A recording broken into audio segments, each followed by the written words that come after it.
Blackstar Network is here. Hold no punches! I'm real revolutionary right now. Support this man, Black Media. He makes sure that our stories are told. Thank thank you for being the voice of Black America, Roland. Stay black. I love y'all. All momentum we have now, we have to keep this going. The video looks phenomenal. See, there's a difference between Black Star Network and Black-owned media and something like CNN. You can't be Black-owned media and be scared. It's time to be smart. Bring your eyeballs home. You dig?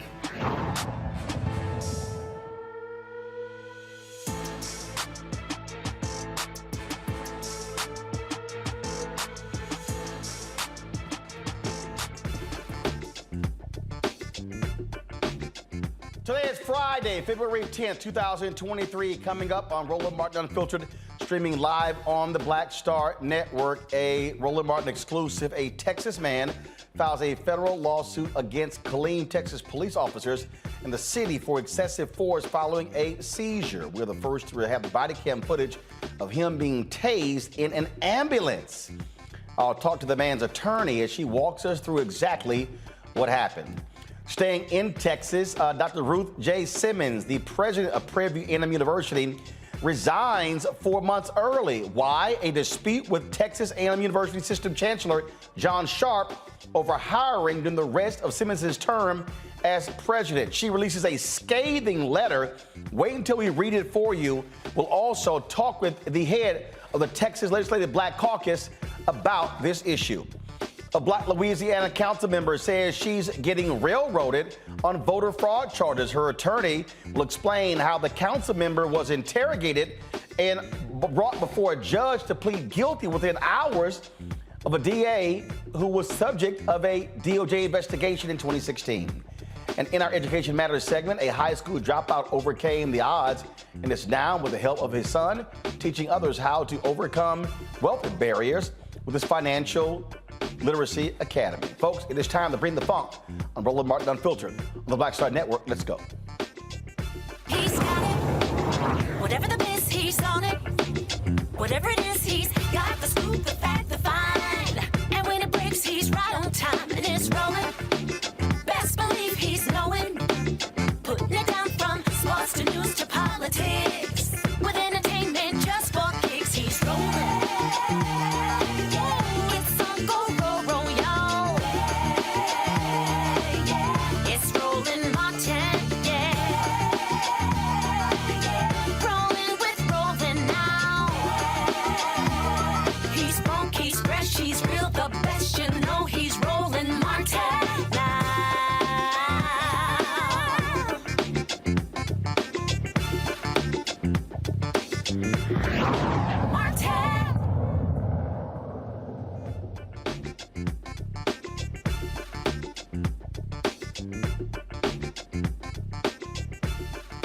Folks, a Roland Martin exclusive. A Texas man, folks, was tased in an ambulance after he had a seizure. He was tased by Killeen police officers. He has now filed a federal lawsuit against the 3 police officers, as well as the city, alleging that his civil rights were actually violated. Truman McCollum Jr. suffered a medical emergency at a Burger King parking lot, causing him to hit another vehicle. This took place on January 16, 2021. Now, he was not responsive when he was removed from his car. He is then taken to an ambulance. Now, this is exclusive body cam video provided to us by his attorneys, shows Truman being tased multiple times in the ambulance, and again when they moved him to the police car. Now, before we show you the video, we want to warn you because it could be triggering for you. This is the first time, again, that this has been actually shown. So let's play the video.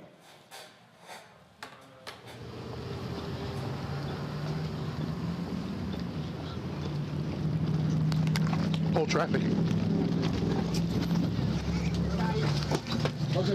Stop. Grab him down. Grab him down. Grab him down.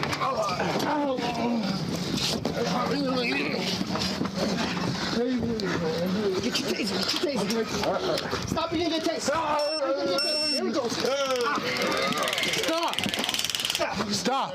Let me see your hands. Turn around. Turn around. Get on your stomach. Get on your stomach.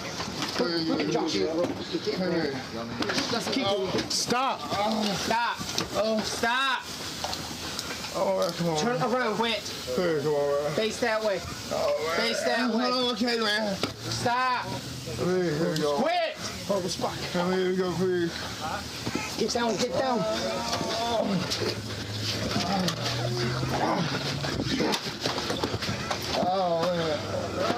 Still fighting.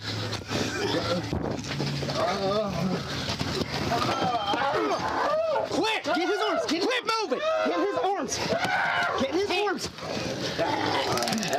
Watch that taser! Sarah, we need more units! Stop! Give me your hand. Quit!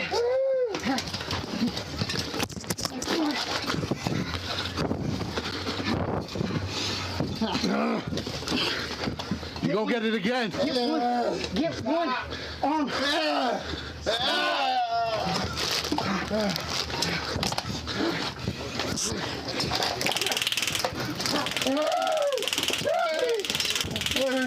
Let me see your hands.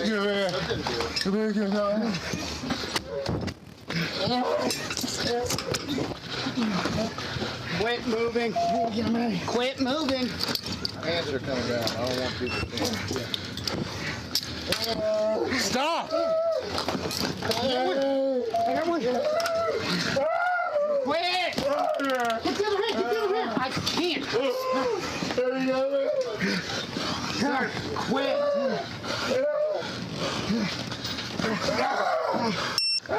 Grab this one! Keep it there! Quit! Quit! Stay still! Quit! At least double cuff him! At least double cuff him!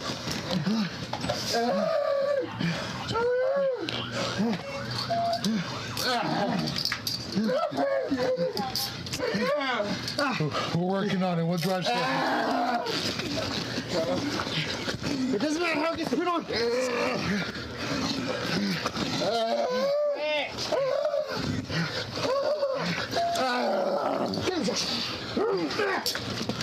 Got him. Center, one detained. Stop moving. One detained, but he's still uncontrollable. He's outside now. Quit. Fuck. You all okay? Hey, calm down, man. Calm down. Calm down. That's Melinda's. Quit. Calm down. Calm down. We're inside the ambulance.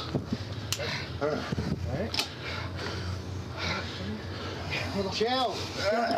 Breathe. It's okay, we can get him out of here. Hey, look, we're just trying to...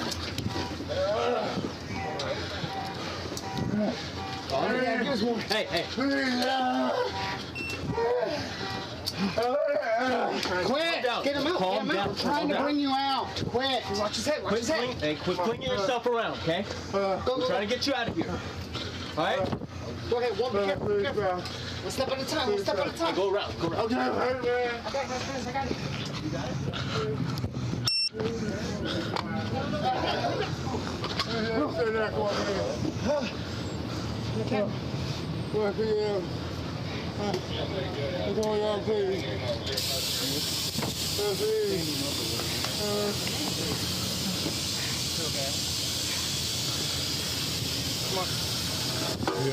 Simple. Come on, man. Stand up.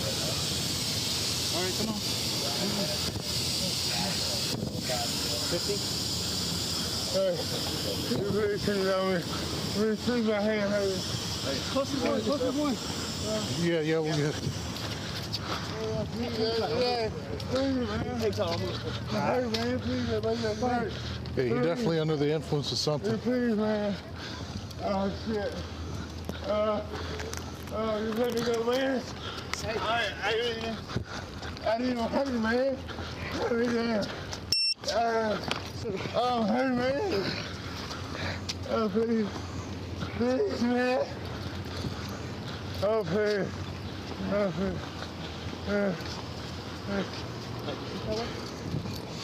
Get a pocket. You out there? Yeah. Okay, man, let me go, man. Stop. Oh, shit. Okay, man. Hey, stop. Stop. Oh, man. Listen to me. Listen to me. Just look forward and stop flailing around. Okay, you know. Hey, listen. Put me, please. Hey, listen. Please, put me in hand, man. We're not. Help, please. We're just trying to search you. Yeah. Okay? All right, bring him in. Yeah, we're good. Will you please, man? Will you please let me, Oh, use your legs. Cut it out. Use your legs. Stand up. Stand up, sir. Stand up. So we're going to the other side. Okay. Turn around, buddy. Yeah, easy. You're right. Can you please let me go, man?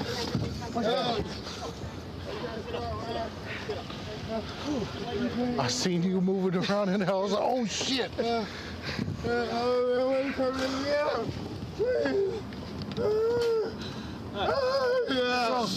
You tased my Okay, let me get myself out. You got me. Okay, let me out. Stop flailing. I tased you? Yes. What? Yeah. I'm like, ah! Oh shit! My hands, man. Is the seatbelt on? Use the other. Almost.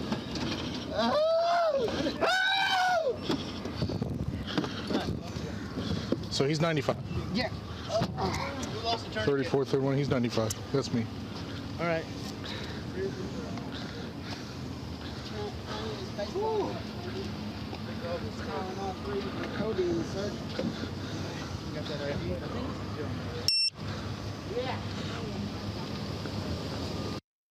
Well, I certainly have lots of questions regarding this video. When we come back, we're going to talk with one of his attorneys, Rossi Williams, about this lawsuit and what we just witnessed.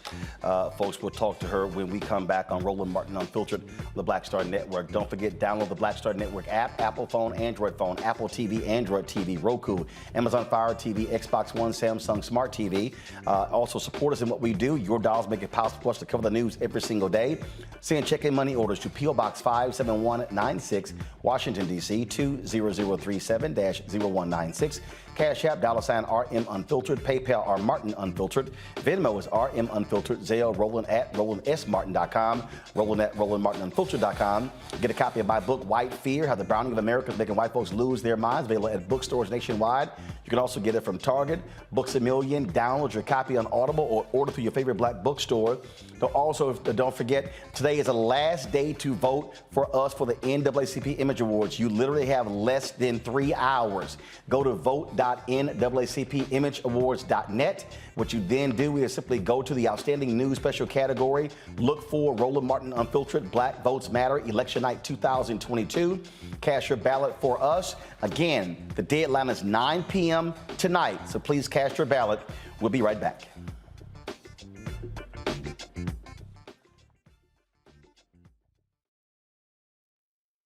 Black Star Network is here. Oh, no punch! I'm real revolutionary right now. Thank you for being the voice of Black America. All momentum we have now, we have to keep this going. The video looks phenomenal. See, this difference between Black Star Network and black-owned media and something like CNN. You can't be black-owned media and be scared. It's time to be smart. Bring your eyeballs home. You dig?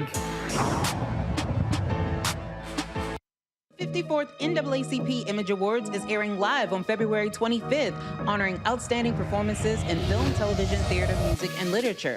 But this year, Roland Martin Unfiltered is nominated for Outstanding News or Information Series or Special. To vote, head to NAACPImageAwards.net, scroll down to Outstanding News/Information Series, select the category. You have to click on hashtag Roland Martin Unfiltered Black Votes Matter Election Night Coverage. To submit your vote, you will need an email. Only one vote allowed per email. Voting ends on February 10th at 9 p.m. Vote today.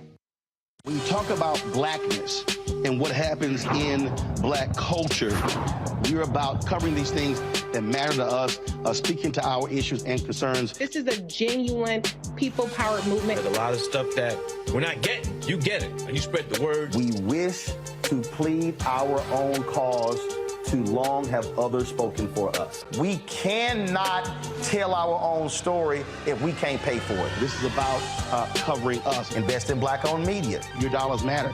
We don't have to keep asking them to cover our stuff. So please support us in what we do, folks. We want to hit 2,000 people, $50 this month, raise $100,000. We're behind 100,000, so we want to hit that. Y'all money makes this possible. Checks and money orders go to P.O. Box 57196, Washington, D.C. 20037-0196. The Cash App is $RM Unfiltered. PayPal is R Martin Unfiltered. Venmo is RM Unfiltered. Zelle is Roland at RolandSMartin.com. Hi, I'm Vivian Green. Hey everybody, this is your man Fred Hammond, and you're watching Roland Martin, my man, Unfiltered.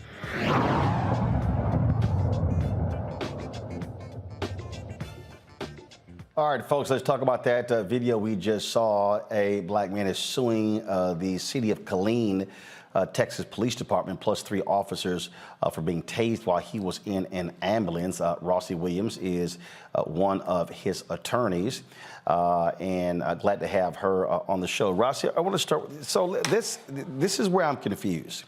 And so, folks, do me a favor. I need you to play the video again, because this is where I am absolutely confused. And I want y'all to play it from the beginning, and then I'm going to fast forward it. No, go ahead and play right now. So play it, because I need to understand. So your client is in the ambulance right now. Yes. Stop the video. Stop the video. Now, he is being attended to by paramedics, correct? Yes. All right, play the video, folks. Now, stop. I'm trying to understand, if he's being attended to by paramedics, why is he being stunned with the taser? Did the paramedics call for cops? Did they say that he was being unruly, that he would not sit still on the gurney? No, that's not the case at all. In this situation, Burger King employee witnessed Mr. McCollum experiencing a seizure in the drive-thru. Mr. McCollum pulled up, made his order at the Burger King window. He was clearly coherent to make the order, and then he experienced a seizure. So as you can see in the footage, when you first showed it, when the police and the first responders arrived, in response to the employee's call for medical assistance for a man experiencing a seizure, Truman was literally still unconscious because he'd suffered such a severe seizure. As a matter of fact, it's not even in dispute as to whether or not he was unconscious or incoherent, because even the officers themselves, throughout the body cam and later in their statements, made the statement that Truman was incoherent. He was unresponsive at that time to command or stimuli. Those are their exact words. And so there was no reason for the City of Killeen Police Department to have tased him, to have done anything to him. The first responders were there, and they'd taken him into the ambulance to receive the necessary treatment. That's why I just, again, okay, so they get a call, a medical emergency. Yes. Cops show up, ambulance shows up. Yes. He has a seizure. What the hell is the rationale for tasing somebody who has had a medical emergency and he's literally in the ambulance on the gurney being attended to by paramedics? There is none, Mr. Martin, and I do want to make sure I say it's such a privilege to be here with you on your show. I did not have that opportunity to say that, but I definitely believe in giving honor where honor is due. So there was no reason for them to do so. As a matter of fact, what I'd like for everyone who's watching or listening to do is to imagine that at the very moment right now, you are doing exactly what you are doing, and you are in your right mind, and you know what you are doing. then you experience a seizure, which renders you unconscious. This means that the last thing you recall is whatever you are doing right now. Then you gradually begin to awaken out of the seizure. But when you awaken and you're not even fully in your right mind yet, you are not in the place where you were right now when I ask you to imagine that you experienced a seizure. So for Mr. McCollum, the last place he knew himself to be was sitting behind the wheel of his car in the drive-through lane of a Burger King in Killeen, Texas. But when he began to gradually awaken, not still yet coherent, not still yet in his right mind, what he awakened to was being strapped down inside of a container, because remember, he's on the gurney looking upward, with police, first responders, people surrounding him, and he doesn't know what happened.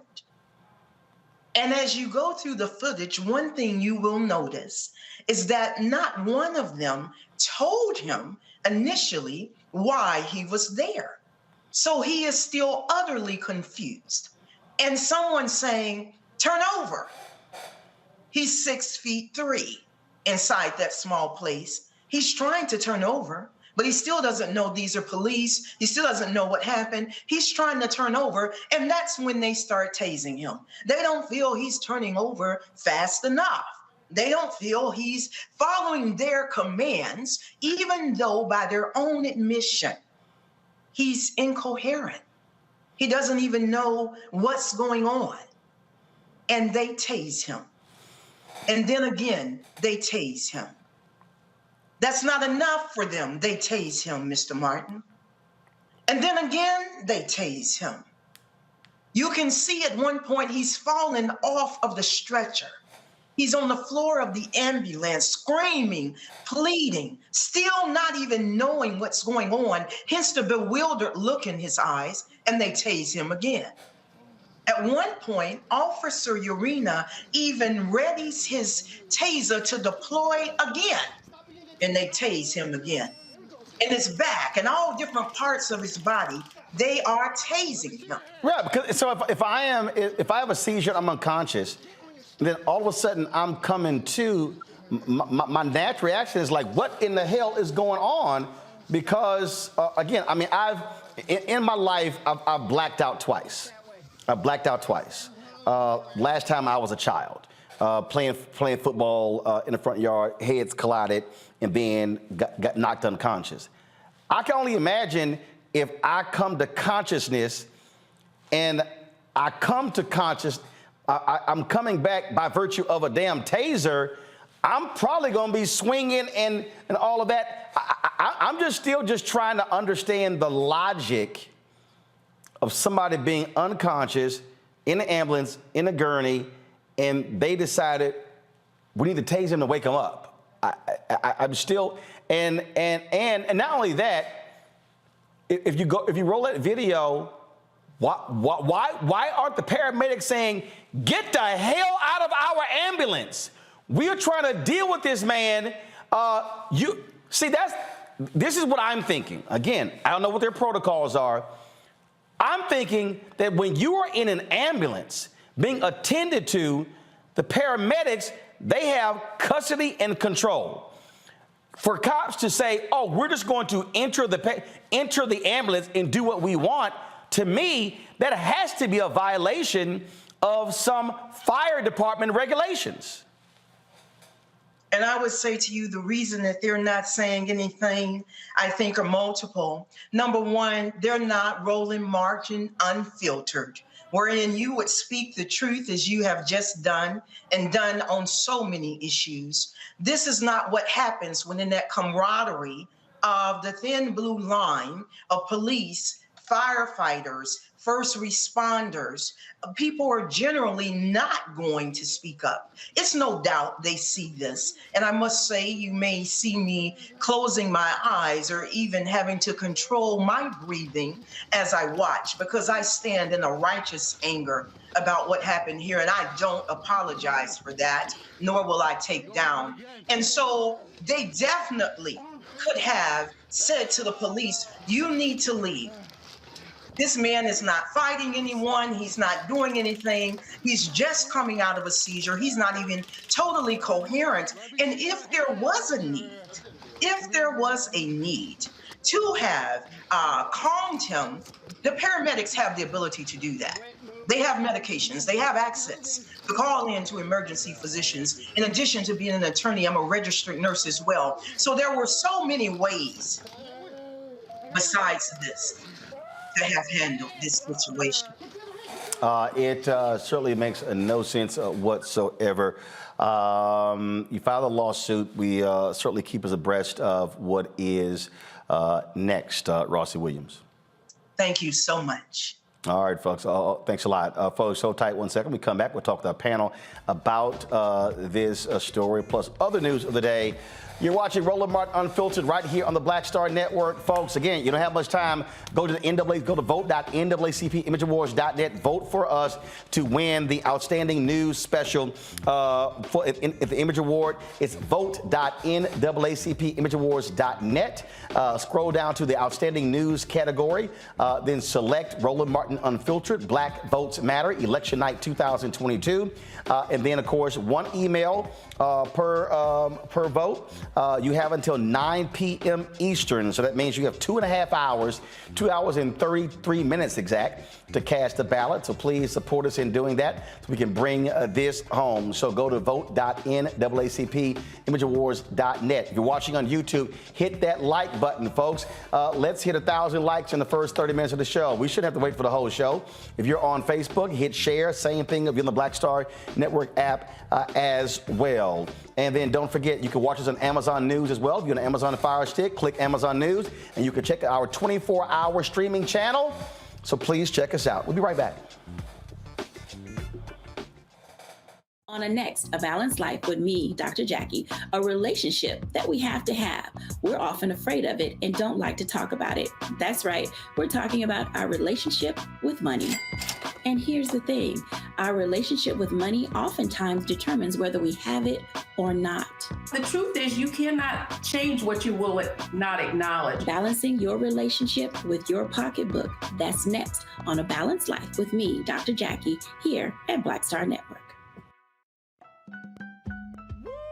We're all impacted by the culture, whether we know it or not. From politics to music and entertainment, it's a huge part of our lives, and we're going to talk about it every day right here on The Culture with me, Faraji Muhammad, only on the Black Star Network. Next on The Black Table with me, Greg Carr. An hour of living history with Dr. Richard Mariba Kelsey, thinker, builder, author, and one of the most important and impactful elders in the African American community. He reflects on his full and rich life and shares his incomparable wisdom about our past, present, and future. African genius is saying that my uncle was a genius, my brother was a genius, my neighbor was a genius. I think we ought to drill that in ourselves and move ahead rather than believing that I got it. That's next on The Black Table, here on the Black Star Network.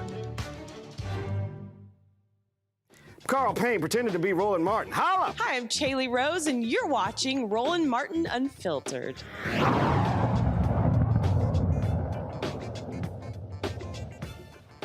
Let's welcome our Friday panel, Kelly Bethea, communications strategist, Michael Imhotep, host, the African History Network show, Matt Manning, civil rights attorney.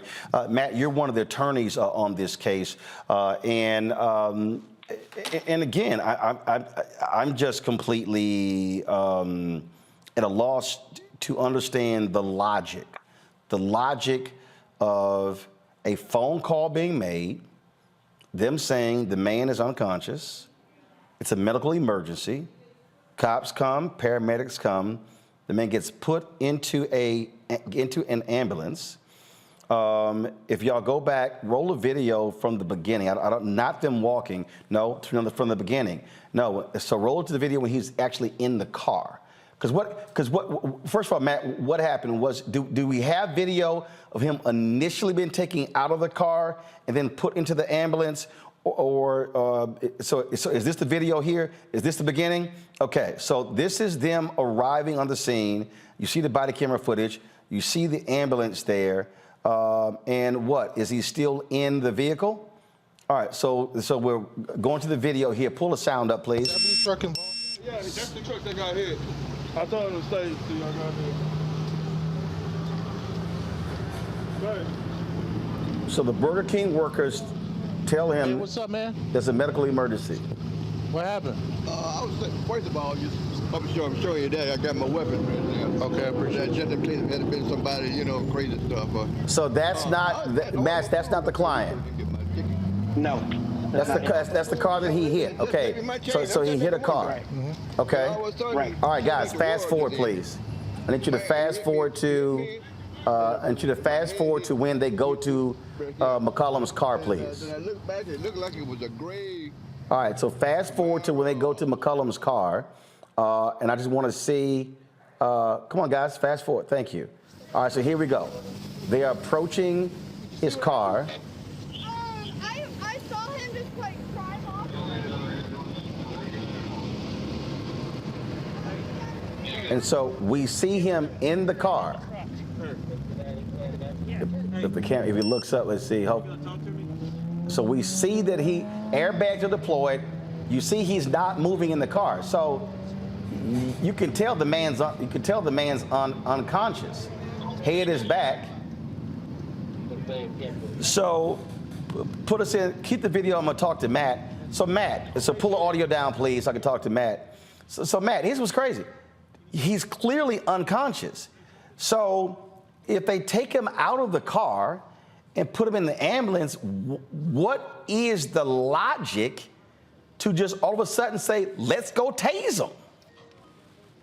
There's no logic whatsoever. And I think you hit the nail on the head earlier.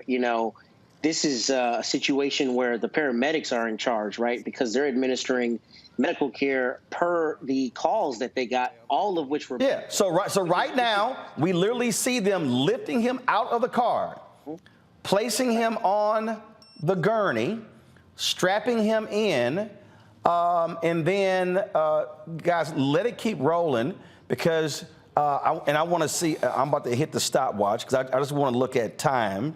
So stopwatch is on. So I want to see time that expires from when they go from here to, so he's sitting up. Is he? I can't tell if he's conscious or not. No, he looks like he's still unconscious. Yeah, he is at this point. And, the thing that's especially strange with this, Roland, is that not only were the paramedics treating him, but anyone who has basic understanding of what happens after you experience a seizure understands that there's a period of time during which the person is kind of reconstituting themselves, right? Getting their bearings. So to tase him at this juncture makes literally no sense, particularly because it's obvious that he's out of it. He's unconscious. And you keep asking what the logic is. There is no logic here. What this is trigger happy cops, frankly. I mean, absolutely. Kelly, watching this, it goes to show you what African Americans have to deal with. This is a very clear and undeniable medical emergency. And to go from an medical emergency to somehow this guy is a massive threat, so therefore they have to stun him, is unbelievable.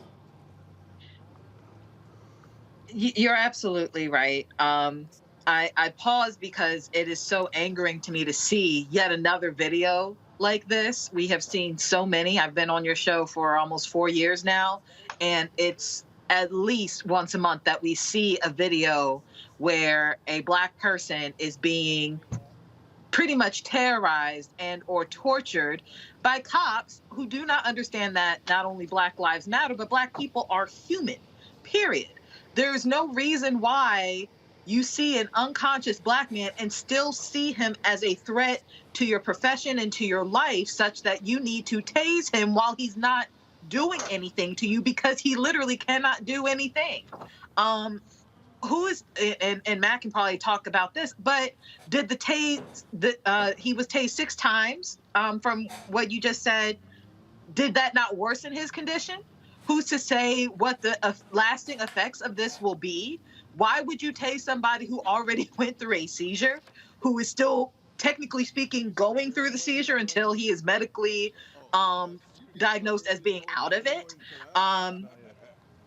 I want to know whether the EMTs have been implicated in this at all, because I feel like they did not take into consideration their patient when they let these cops in, right, into the ambulance, and how they just didn't have regard for his life, even though that's their job too. Guys, I don't know why I don't that I have, and it's all just absolutely absurd. Why are we playing the video again, okay? What I was trying to do is I wanted to see how long, folks, it was for him being taken out, and then the next video of them going into the ambulance. And so, was this not one continuous video?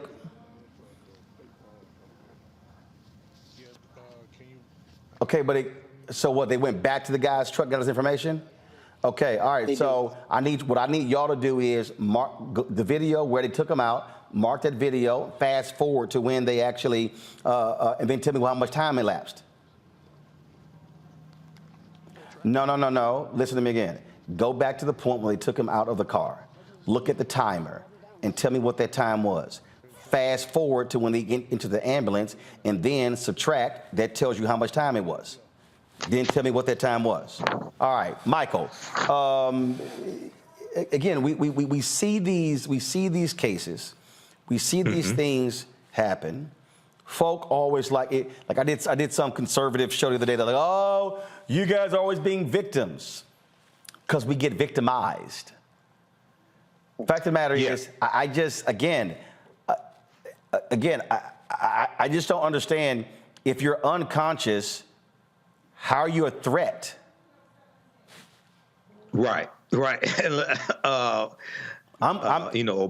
while being unconscious, I guess. I don't know. I'm reading this story.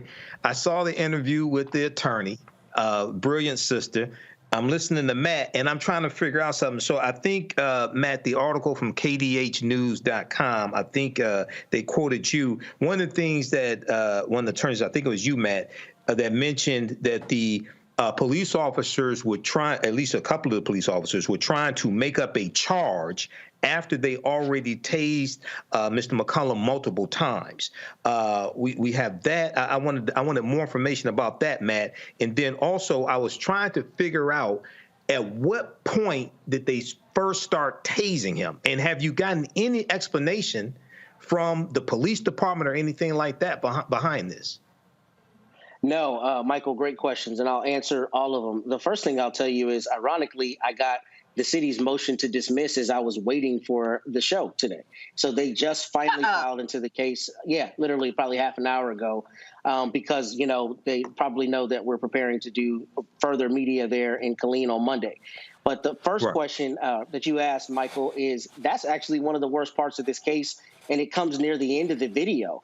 But near the end of the video, the sergeant who comes on is actually a Black woman.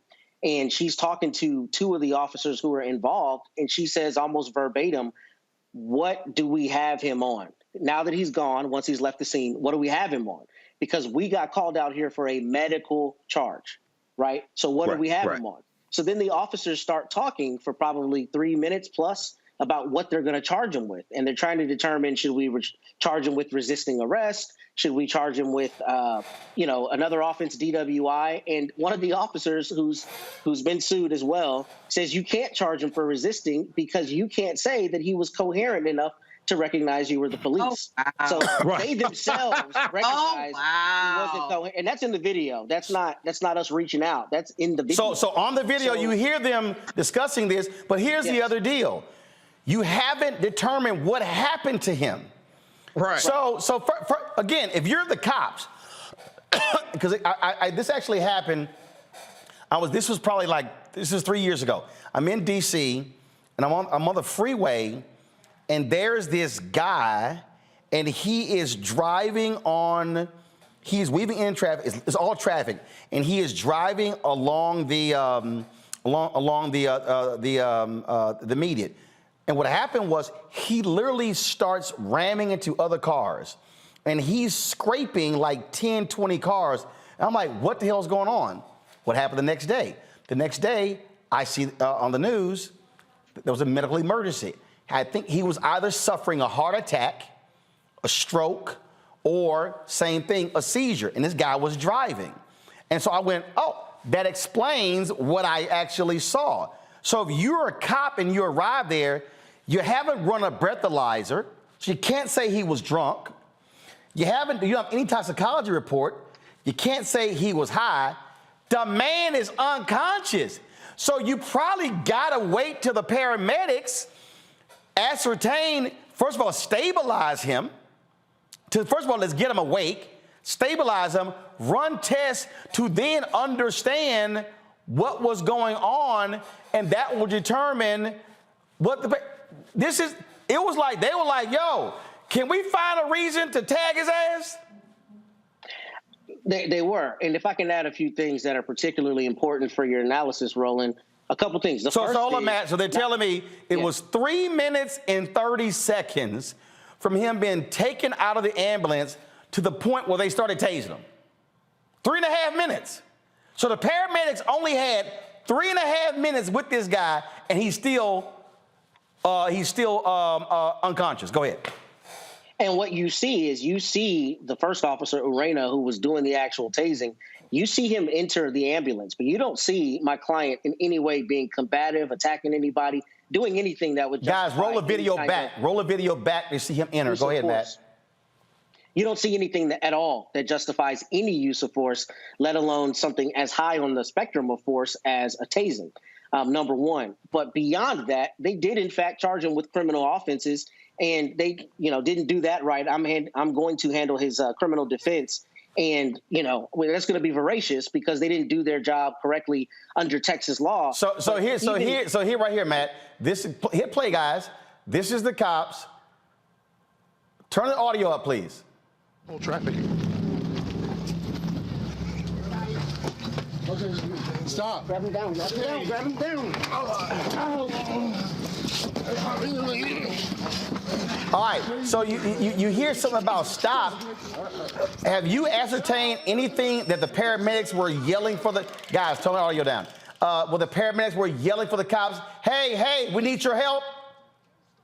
No, I have not yet. My understanding is the officer who is on the other side of the taser, the one with the baseball cap, called Urena to come and try to help subdue him. But what you don't ever see and what you never hear is any indication whatsoever that he was hurting anyone, combative, aggressive in any way. So it's almost like they are trying to require him to receive medical treatment. And obviously, as you know, he's able of his own volition to refuse medical treatment. But beyond that, they are not able to use force where force is not justified. Any kind of force, let alone less lethal force like a taser.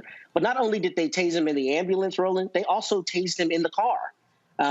So as you see, the lawsuit alleges all of the times you can clearly see the taser.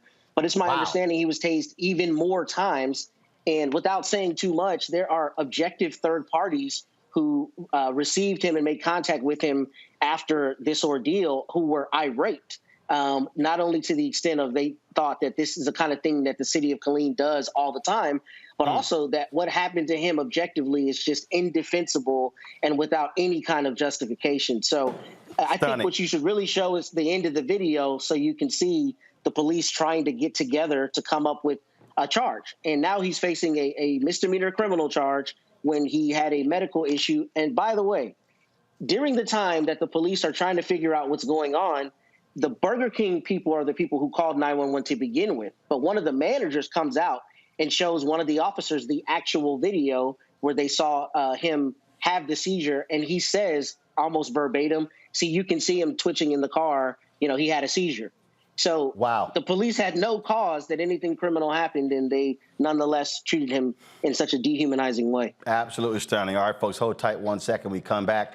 We're going to talk about Prairie View A&M University. Dr. Ruth Simmons, one of the top university professors, university presidents in America, announces she is leaving at the end of the month in a dispute with the Texas A&M Chancellor Sharp. Wait until we read for you her letter that she sent out. We'll also talk with the head of the Black Caucus in Texas about this as well. You're watching Roland Martin Unfiltered right here on the Black Star Network. Hi, I'm Dr. Jackie Hood Martin, and I have a question for you. Ever feel as if your life is teetering and the weight and pressure of the world is consistently on your shoulders? Well, let me tell you, living a balanced life isn't easy. Join me each Tuesday on Black Star Network for a Balanced Life with Dr. Jackie. We'll laugh together, cry together, pull ourselves together, and cheer each other on. So join me for new shows each Tuesday on Black Star Network, A Balanced Life with Dr. Jackie.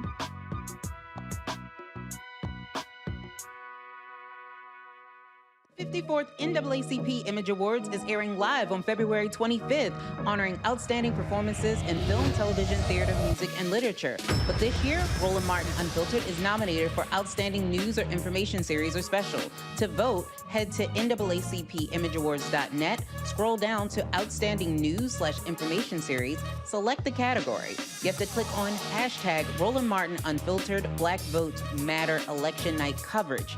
To submit your vote, you will need an email. Only one vote allowed per email. Voting ends on February 10th at 9 p.m. Vote today. Black Star Network is here. Oh, no punch! I'm real revolutionary right now.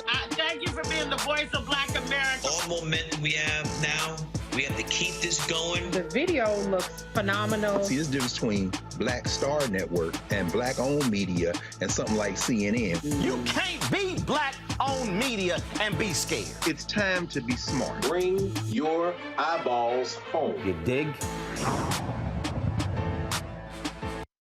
Hi, I'm Teresa Griffin. Hi, my name is LaToya Luckett, and you're watching Roland Martin Unfiltered.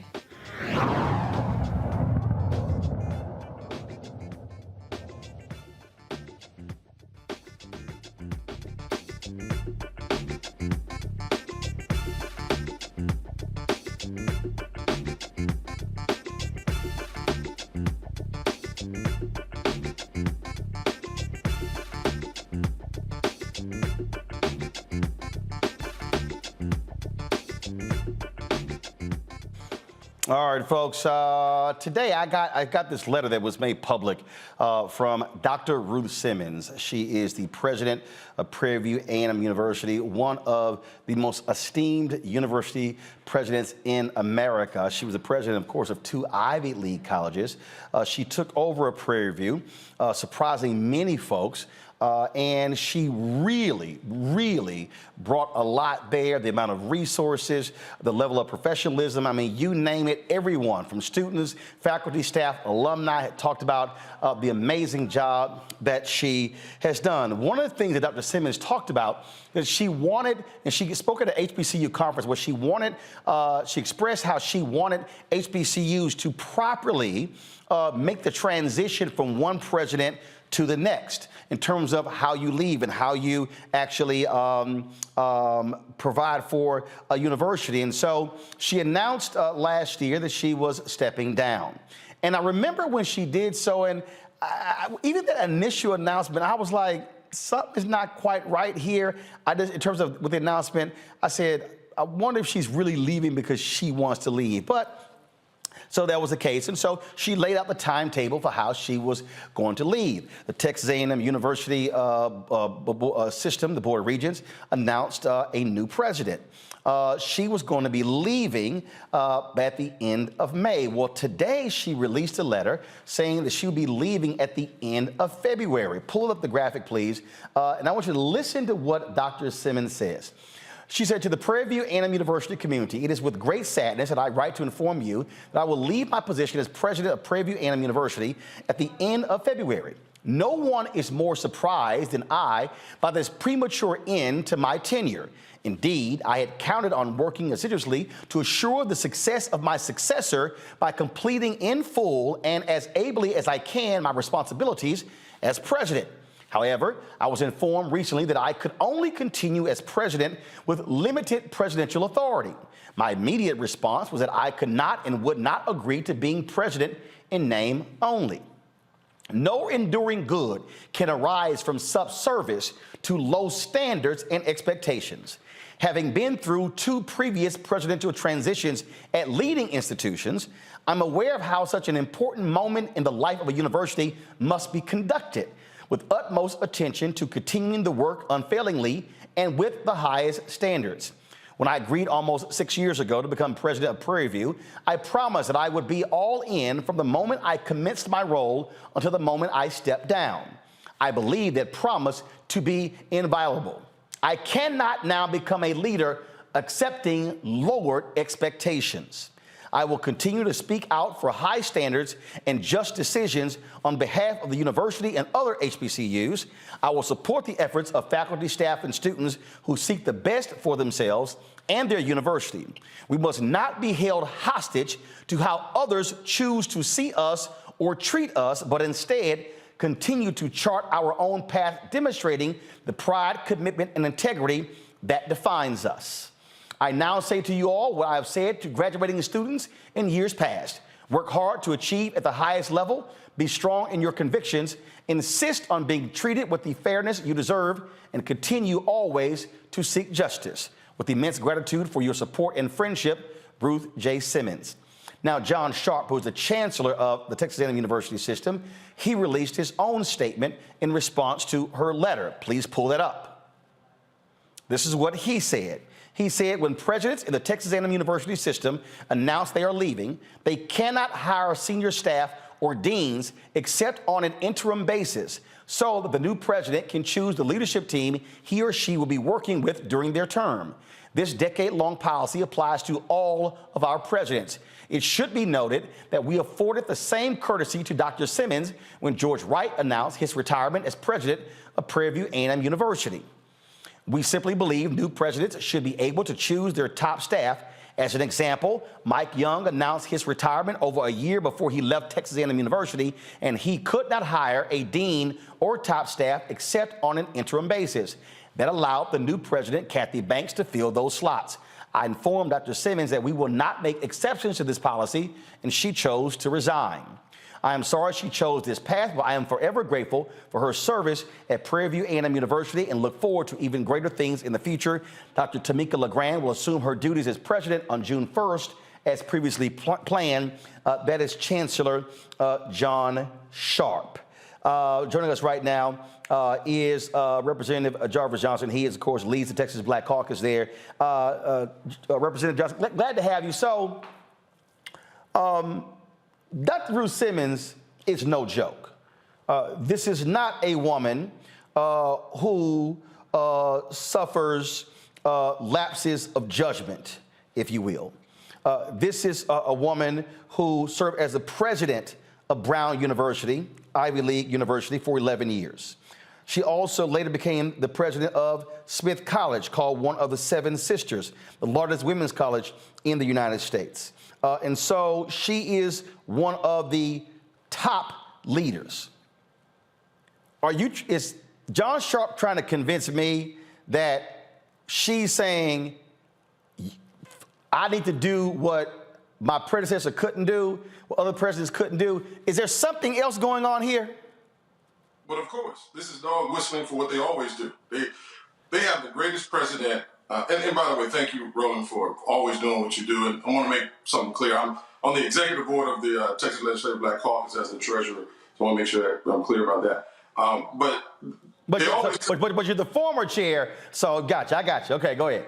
But when you look at what Dr. Simmons has been to not only Prairie View A&M, but to universities across this country, she's done a phenomenal job. And when you have someone with this pedigree and with this background, you let her go out on her own terms. And the fact that even today, this is not a day that has or a moment or time that has passed her by, she is still viable. She is still bringing tens of millions of dollars to the university. She is still raising the academic standards at Prairie View to be told, hey, thank you for your time, move on.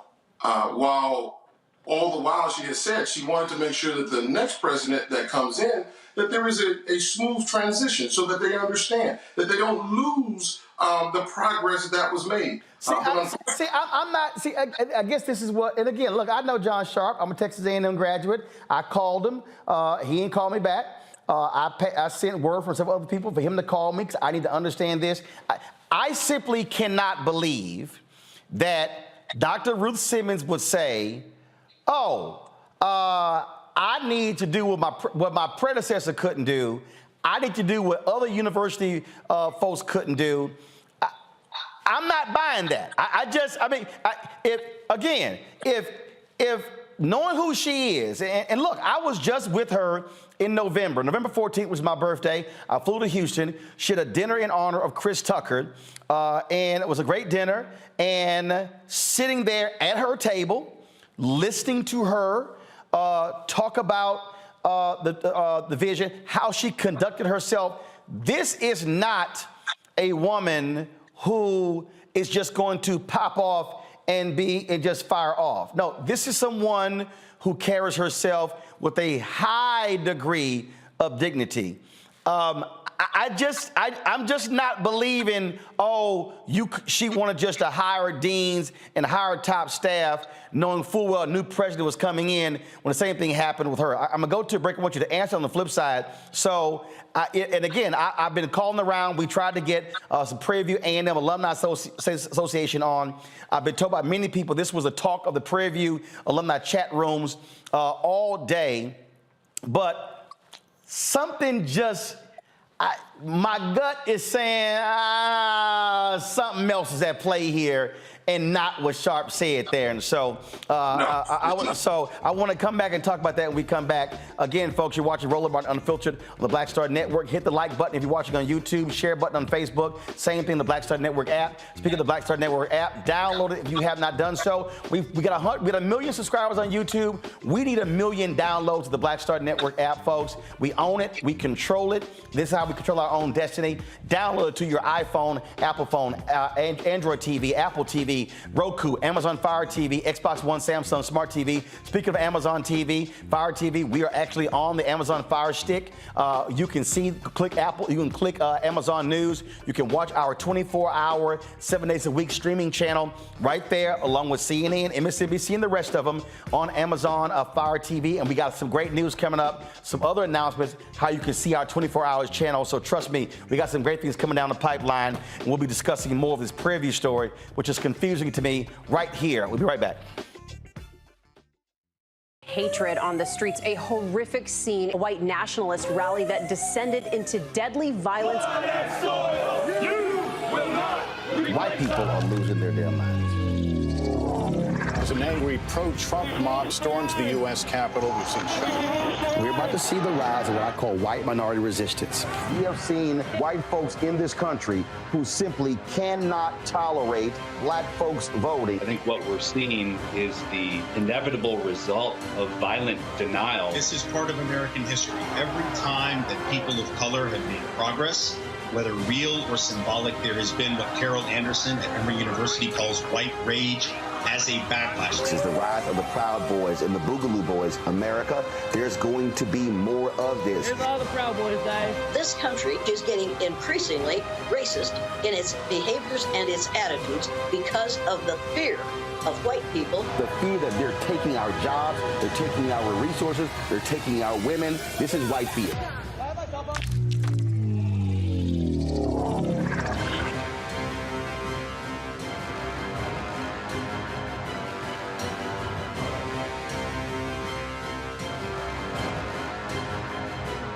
Pull up a chair, take your seat at the Black Table with me, Dr. Greg Carr, here on the Black Star Network. Every week, we'll take a deeper dive into the world we're living in. Join the conversation only on the Black Star Network. We're all impacted by the culture, whether we know it or not. From politics to music and entertainment, it's a huge part of our lives, and we're going to talk about it every day right here on The Culture with me, Faraji Muhammad, only on the Black Star Network.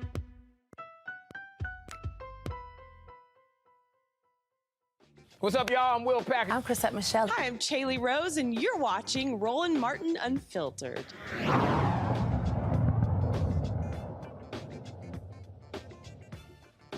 All right, welcome back. We're talking about Prairie View A&M University President Dr. Ruth Simmons stepping down at the end of the month.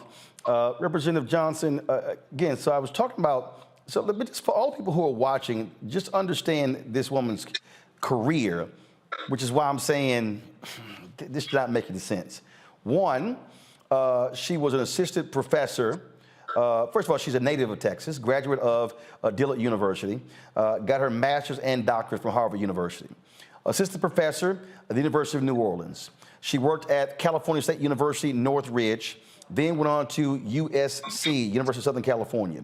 Then went to Princeton University as assistant dean of faculty, then associate dean of faculty. She was provost of Spelman College. She went back to Princeton as vice provost. She became president of Smith College and led the university for 6 years from 1995 to 2001. Then she became the president and the first African-American woman to lead an Ivy League school when she took over Brown University, serving there again for 11 years. Led a $1.4 billion initiative, the largest in the university's history, again, hailed as one of the top university presidents in America. Served on the board of Goldman Sachs, folks. Then, of course, she decides to come out of retirement and was invited to lead Prairie View A&M. And again, she took over as an interim president on July 1st, 2017, and became the president. And her goal was to raise this HBCU to be not one of the top HBCUs, one of the top countries. That, Representative Johnson, is what is bothersome, because she talked about the proper transition from leader to leader, and she laid out how it should be done. Clearly, the Texas A&M Chancellor had a different idea. It ain't bothersome. You know better than I do, just like we see it all the time. This is that black magic that Dr. Simmons has put in place, that they didn't think this woman, who does have a pedigree, would come out of retirement and then do the miraculous, wonderful thing that she did at the university. And then when she says, look, I'm going to go ahead and step down. And by the way, I've had a multitude of conversations with Dr. Simmons over the years as we talked about getting more money for the university, as we talked about increasing research dollars, so forth and so on, because I'm a member of appropriations and on Article 3 that deals with education. And so she did such a wonderful job that it seems like people got intimidated. They got intimidated by the very nature of what they always tell us to do. Pull yourself up by your own bootstraps. And so here it is that this Houston woman, this hometown woman, came back home, then went to Prairie View and did a phenomenal job. And then they said, well, wait a minute. We didn't expect you to start competing with A&M. We didn't think you would start competing against the big universities. We just wanted you to stay in your lane.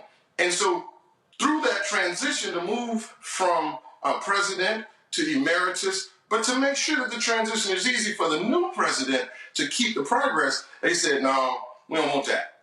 We don't want that. You just need to go ahead and leave it up for the new president to handle her business and do it as she sees fit. I think that's disingenuous, and I think it was done purposely because I don't think that they like the success that Prairie View is having. And so we have to look at that, because when you look at how the university system is, how board members are chosen, and even those board members are then choosing presidents, they want to choose presidents based on what they think is going to be best suited for their narrative and what they want. Dr. Simmons pushed the envelope. She pushed the envelope when it came to critical race theory. She pushed the envelope in letting students speak their mind and do the research that was necessary, that upset a lot of people that didn't want her to do that. But Dr. Simmons said over and over again to me, I'm comfortable where I am. I've had a great career, and there's nothing that you could do to harm me. But at the end of the day, they do want to make sure that they're destroying her legacy by simply telling her leave. And I think that in itself is very hurtful, very disrespectful for a woman like Dr. Simmons, who has done a phenomenal job at Prairie View and giving all HBCUs a great day. Indeed, Representative Johnson, we really appreciate it. Thanks a lot. Thank you, my brother. Sir. Michael, I'll go to you. The thing here, first of all, folks, like I said, this is a photo of me with Dr. Simmons, as well as Houston Mayor Sylvester Turner. This is from November 14th, when she had the dinner in Houston for comedian Chris Tucker. And she, again, I just don't understand.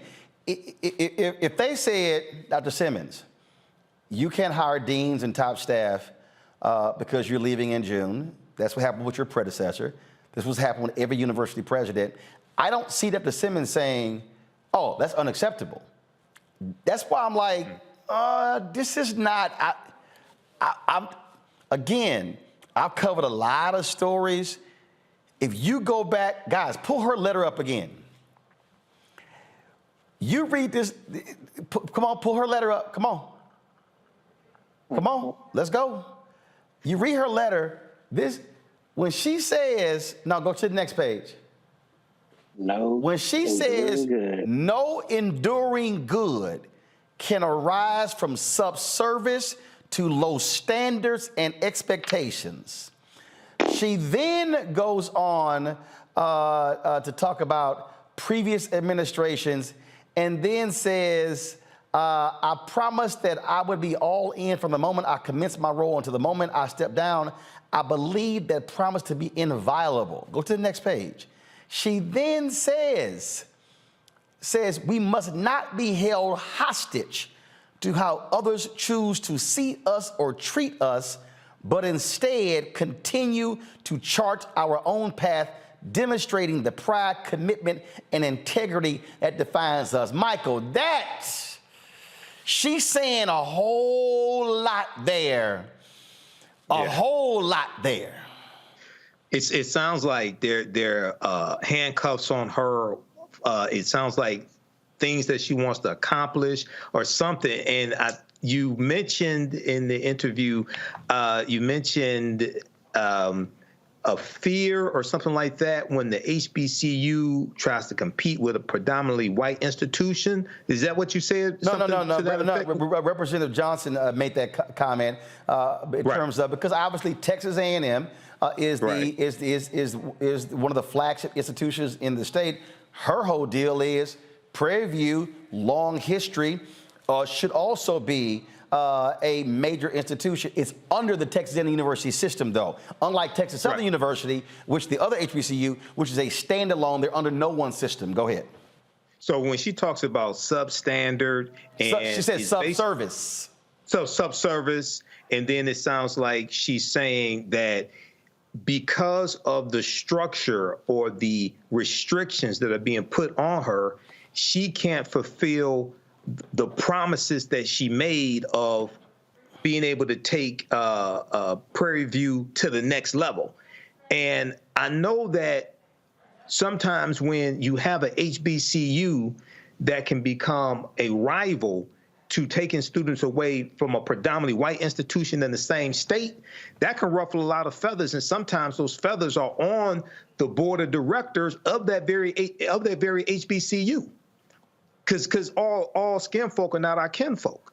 So hopefully we'll find out what this is really all about. But it seems like she was trying to send us some messages. Oh, no, Mike, she wasn't. No, Mike, she wasn't trying. Kelly, I read that letter. She wasn't trying. No, I thought you were going to say something else. But no, you're like, I was just like, ooh, this is a kind of letter where it's like, if you're going to go out, this is definitely like the framework or the blueprint for whoever's coming in next to have a glimpse as to what she had to endure. But what I wanted to point out beyond the very thinly veiled racism that is, we don't want Prairie View to be better than anything else that is white in Texas. Like you said in your entire presentation of her, this is a very accomplished Black woman. And I could not help but think of the many incredibly accomplished Black women that I have seen endure something similar, in that you are invited in by white leadership, you are praised for what you have done in the past, and they're so excited about it. And then basically the end result being, we don't like you anymore, you're doing too much, you gotta go. And it immediately made me think of this chart that I saw at least a year or so ago, basically the pathway for women of color in the white workplace, where it's, you know, the honeymoon phase, and then the reality where the Black woman actually sees what's wrong with the organization, and she tries to, you know, come up with solutions within the structure that she's been given, and things like that. But at the end of the day, they don't want all that. At the end of the day, she was really just tokenized and wanted on a pedestal. Matt, again, if people were at that dinner and if they saw how she spoke and how she carried herself, this is a woman who is accustomed to being in rarefied air, who is accustomed to being among the elite of the elite. She don't play.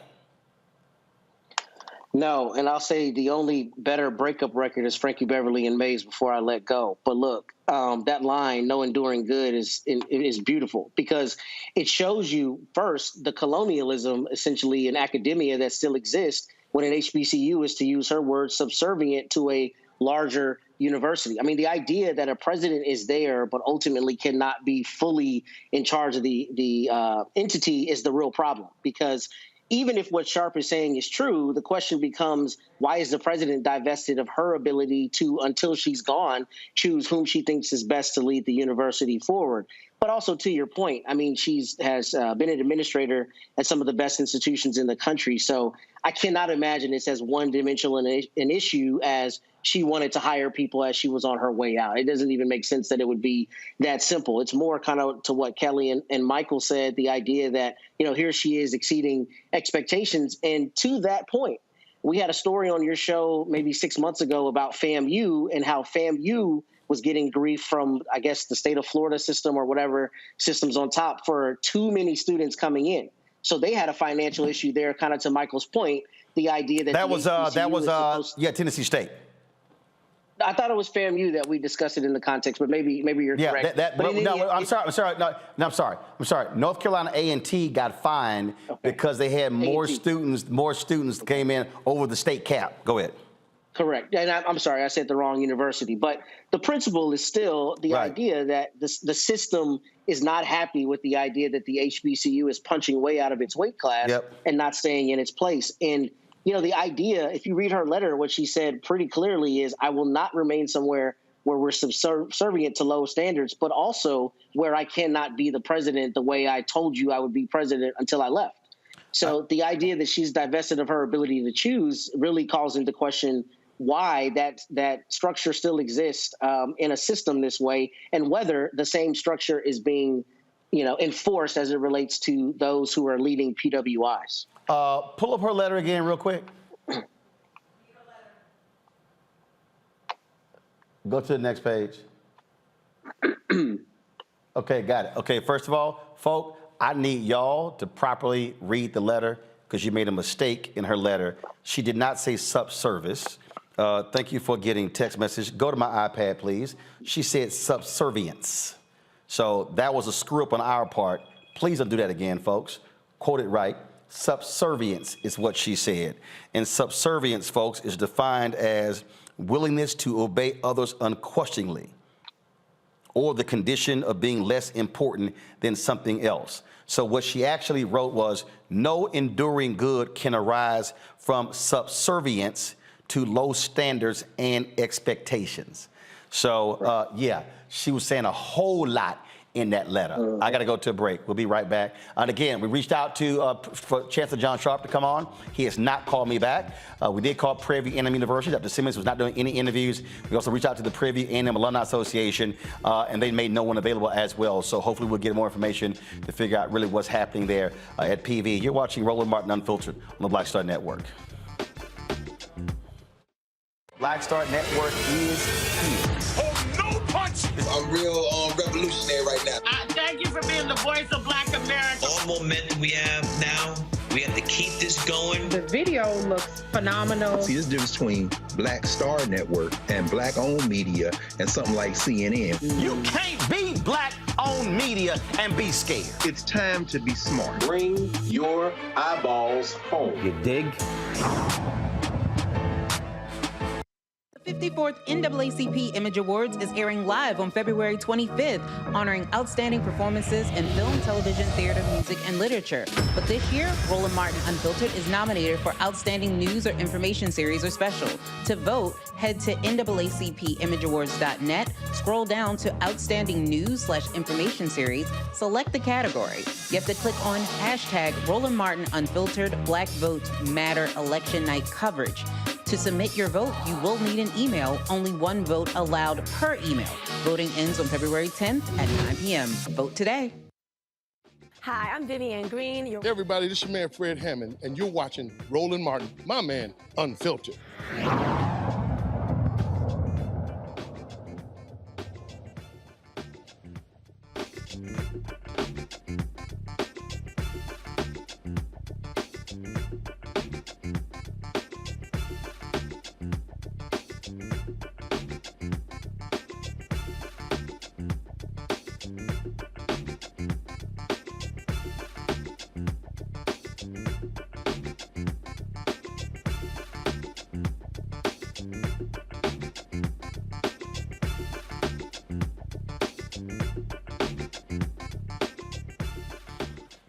Folks, a Louisiana councilwoman has been indicted for voter fraud. She says she is innocent of these charges. Vile Platte City Councilwoman Christina Sam went to the DA office of Trent Brignac in November to report being harassed by the relative of her political opponent. She was then called back to the DA's office on November 17th, thinking she's going to be questioned about her complaint. Instead, she was interrogated for more than 4 hours and falsely accused, she says, of registering voters in her district and did not live within the district. She says she was told the only way she could get out of jail that day was by accepting a guilty plea. So she initially took a plea bargain to voter fraud. At this point, Sam has not been indicted on any charges. Sam was indicted last week after her attorney tried to get the DA to recuse from the case. This is the same DA who was investigated in 2016 by the DOJ.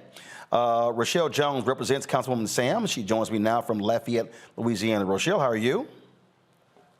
And thank you for having me. All right, so she goes to the DA to report somebody else.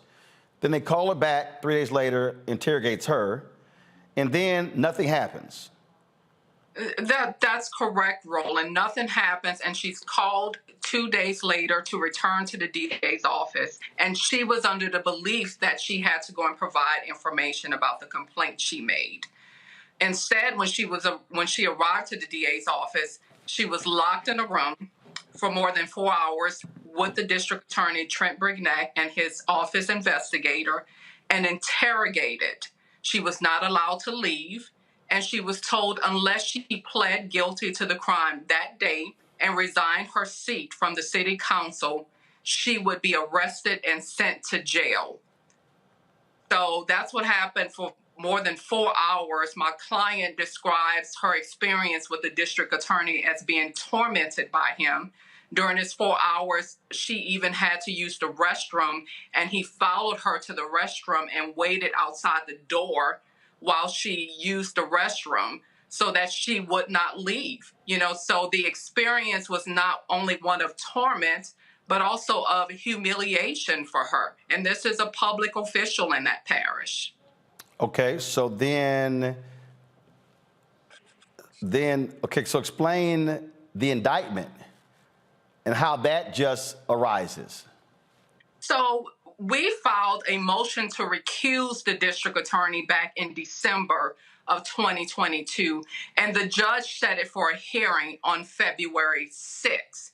So literally 5 days before the judge sets a hearing to recuse the district attorney, he summons a secret, out of the blue grand jury proceeding and obtains an indictment. But Roland, as the saying goes, a grand jury can indict a ham sandwich. The district attorney's office has sole control over a grand jury proceedings. We are not allowed to present evidence or witnesses or dispute any of the charges. That is the secret proceedings of a district attorney's office. And so we go from you need to plead to all of a sudden now she's indicted. Yes, and Roland, I have to go back to the November 17th date.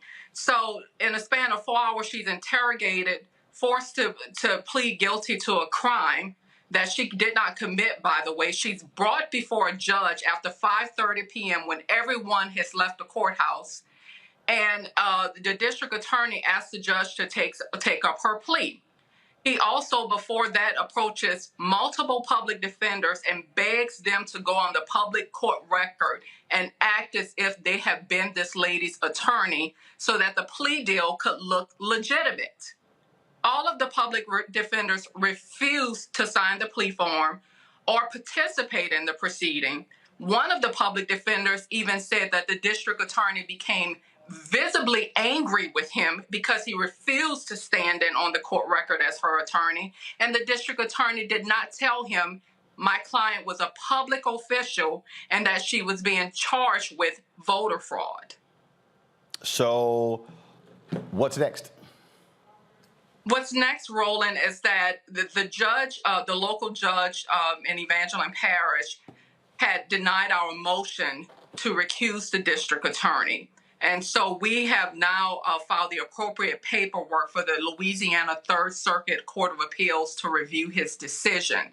It is clear that this district attorney has a personal interest in this case. He treated my client differently. He rushed a felony criminal proceeding through the court process in a matter of 5 to 6 hours. I promise you, Roland, that Vladimir Putin in Russia allows his criminal defendants more time and more time to process a criminal case in Russia than what happened to my client in Evangeline Parish on November 17th.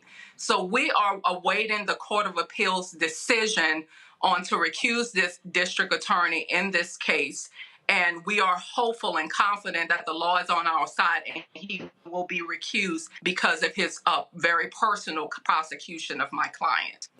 All right, then, Rochelle, we shall appreciate it. Thanks a bunch. Let us know exactly what happens.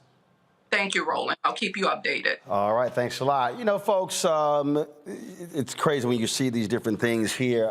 And speaking of that, Matt, Michael, as well as Kelly, did you see the story out of Alabama where black students protested at a high school because they said that the authorities, the school authorities, told them if you have a Black History Month program, you cannot discuss anything that took place before 1970. Now, no, seriously, straight up. I saw that story from the Rio. I was talking to someone earlier about this, and they couldn't believe it. 200 students at Hillcrest High School in Tuscaloosa County, again, walked out on Wednesday. And again, they said that the principal said they could not reference anything that happened before the 70s, including slavery, the Black Panthers, or the civil rights movement. They said it was intimidation by the school. And then, of course, the superintendent released a statement as well. Let me see if I can pull this statement up so I can read it for y'all, which it's just crazy. And just I keep trying to explain to people, Matt, what's going on in this country and how these people are absolutely scared to death of history that we tell, and because they don't actually want to deal with the reality. And so this is what the Tuscaloosa County School System supports our students' right to peacefully demonstrate. A number of our Hillcrest High students have concerns about the culture within their school. We care deeply about our students, and it's important that their concerns are heard. We're putting together a plan to make sure our students feel heard, so we know the right steps to put in place to ensure all students know that they are valued. Okay, Matt, this is real simple. Either they were ordered to do that or not. So I don't want to hear a damn thing about no plan, about here our students. Were they ordered not to talk about anything happening before 1970? Yes or no? Exactly, period. That's the only question. And the thing that doesn't make any sense to me at all about this situation is, you know, it seems like school boards and educational entities are just getting so brazen. I mean, what's the point of a history class if you're not going to teach history? And we see that not only in Florida with the AP class that DeSantis is trying to attack, but what you see right now is you see primarily conservatives, let's be honest, trying to attack history and objective facts and make it likened to things that we know were objectively racist history. And what I mean is they try to teach, you know, or try to liken the civil rights movement to the Confederacy. They aren't the same thing. So the idea that students would be ordered not to discuss anything at a program before 1970 is absurd, because we're still dealing with racial issues today. And, you know, for them to try to spin it is just BS. We know that. And we're seeing it all around the country. And we're seeing, unfortunately, that politicians are able to leverage this in some places. In Florida, here in Texas, there's an all-out assault on education, and the idea that any education that makes people offended, irrespective of its truth, is something that should not be taught. And that's, you know, absurd, especially if we want a citizenry that knows the actual truth of what happened in the past. But bottom line here, Kelly, I keep trying to explain to people, they want to attack every single institution. This is about white fear holding on to power. It really is, but it also, in a ironic way, is kind of funny in them thinking that Black history ended after 1970. Like, you know, I'm not going to get into it because I'm sure Michael is about to give us a breakdown as to what happened between 1970 alone. No, he's not, because he's only going to have 30 seconds. Don't do that, man, like that.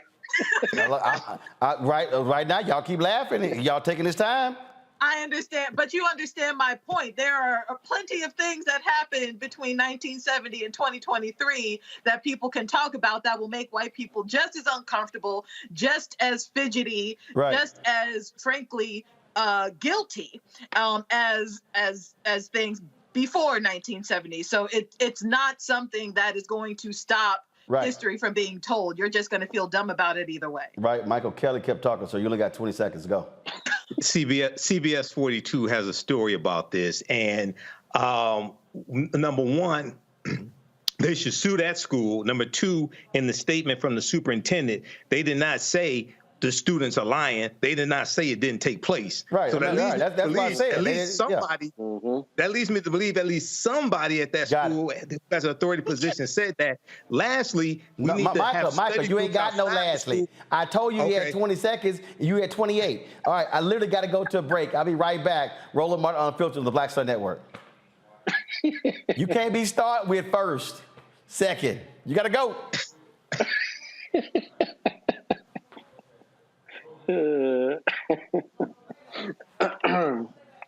Shows that Doc, tell why'd you hit it? I said as black men, and then they paint these monolithic portraits of us. They think that they're being painted by white people, and I got to tell you, there are a whole bunch of black folk that are the creators, the head writers, the directors of all of these shows, and that are still painting us as monoliths. The people don't really want to have this conversation. No, they don't.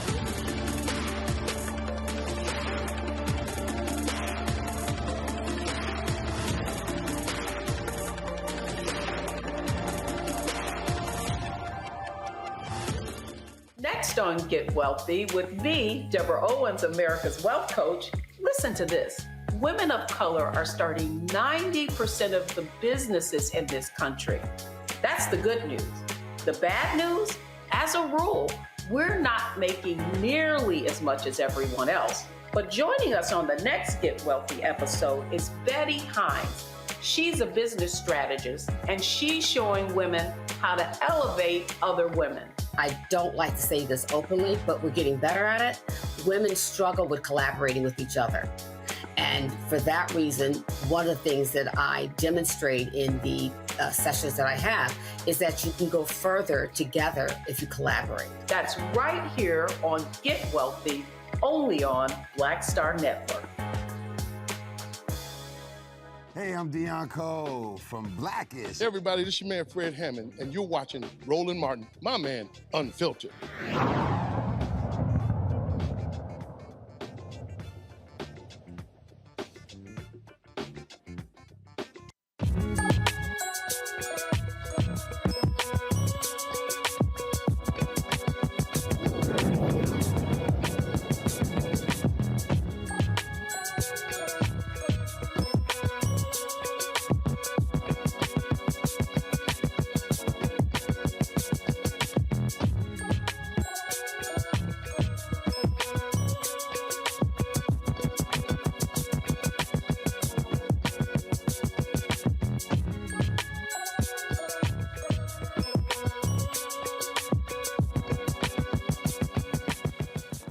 All right, folks, we talk a lot on our show about the importance of wealth creation, understanding financial literacy, and being able to take advantage of the opportunities. My next guest was a high school dropout and father who launched the Financial Literacy Academy when he was 18-year-old son, Timothy. Brandon Williams has overcome a whole lot. He found solutions to wealth barriers and created several business ventures. Brandon and Timothy, they are founders of the CEO Financial Literacy Academy. And they join us right now. I'm glad to have both of you here. So first, so explain this academy. Exactly what is it? Okay. The academy was created to get back in the community and help the community, the youth, break the financial curse in the community. And what I meant by that is, you mentioned I dropped out of high school in the 11th grade. That was important because I didn't have any resources. And the reason we created the Financial Literacy Academy is because when your parents don't know the rules to money and they don't have any higher understanding about money, credit, finance, where do you go? And oftentimes I used to look to the street, the guy with the answers on the street. And we brought this Financial Literacy Academy back so the kids wouldn't fall prey to the guys on the street that they thought had the answers. Right. So what exactly is the academy? What do y'all actually do? Okay, so it's a financial literacy and entrepreneurship academy. So we teach the youth. No. Follow me here. When I say academy, is it an actual school? Is it a series of classes? Exactly what's the academy? Okay, so the academy is ran through after-school programs. We partner with a national organization by the name of OIC. And it's a job training and entrepreneurship development academy. So we partner with about 5 schools, and we're in these schools in the after-school programs teaching the entrepreneurship component as well as the financial literacy. How many schools? Finance. How many schools? We're in 5 schools right now, 3 of them that are active. Where? Carroll City, in Miami-Dade County, in Miami, Florida. Gotcha. And so how many students are you actually teaching? We have about 85 students right now in the classes. And that's not including the other 2 high schools that will come on mid-year. Gotcha. Questions for my panel. Michael, you're first. Hey, guys, look, this is great. I saw this article from blacknews.com. Just talk about some of the success story. I have a background in teaching entrepreneurship. Just talk about 1 or 2 of your biggest success stories with the financial literacy program. Okay. Well, I think my biggest success story was with my son. He was like the model student to it all. I mean, coming out of the background and not having the knowledge, it was like a dark road for me. So for him, everything I had learned from my experience of working in banking at a local credit union here by the name of Space Coast Credit Union, I was a loan officer there. So I got a chance to ask people of different backgrounds, different races, and people of all different financial classes I used to get the chance to pick their brain and see what they were doing differently than my mom and dad. So the things that I picked up that they were doing that my mom and dad didn't know to do, I started with my son, which was looking outside of regular 9 to 5 to earn income. And that found us into entrepreneurship. So I started working with my son at the age of 16. We started building him a business around his gifts, his talents of what he wanted to do at that time. And we started to working on the business credit as well as his personal credit by getting him added as an authorized user to a few of our credit cards. So when he graduated high school, he graduated with a 700 credit score, ready to approach the world the right way. Right. Excellent. Excellent. Great job. Kelly.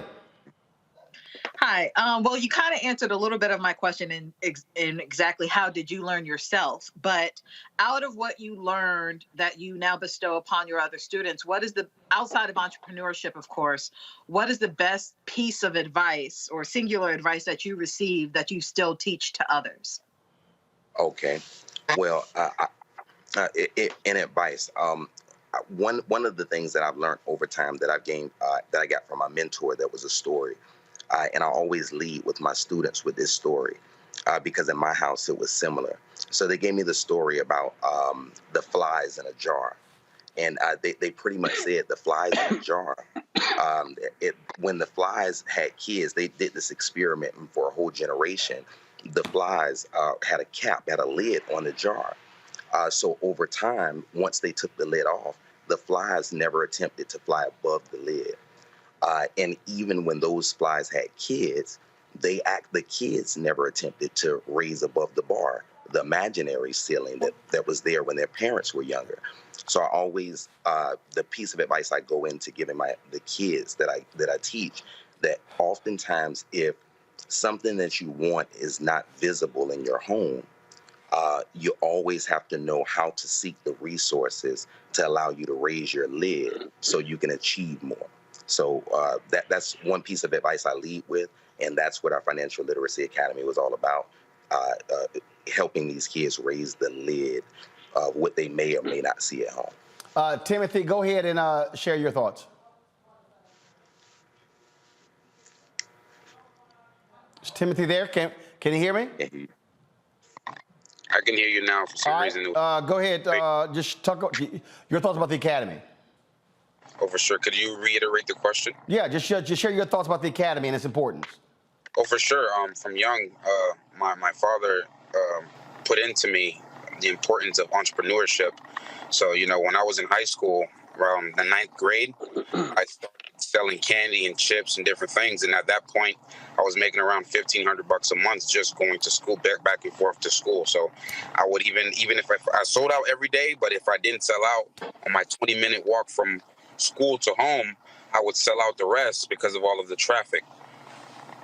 So just the importance of entrepreneurship, and now teaching that to other kids in the school system is gonna, make society better overall.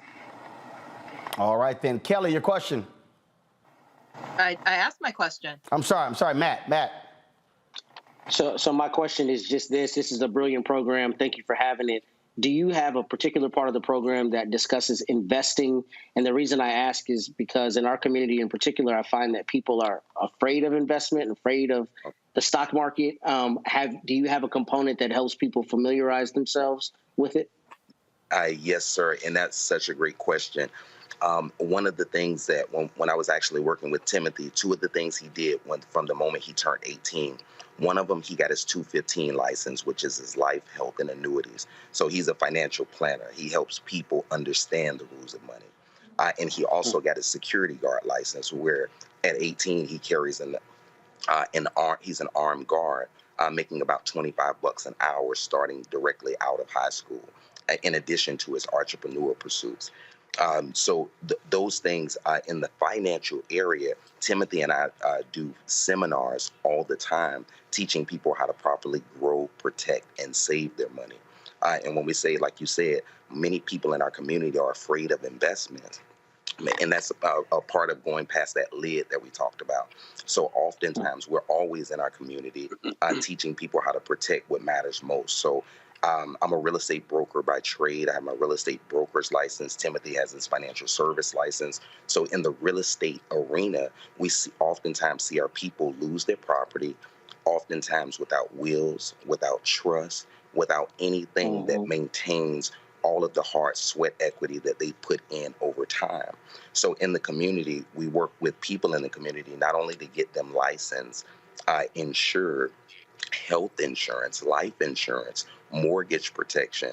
And if you ever heard of that concept of becoming your own bank, Timothy and I teach that concept through what they call the whole life infinite banking strategy.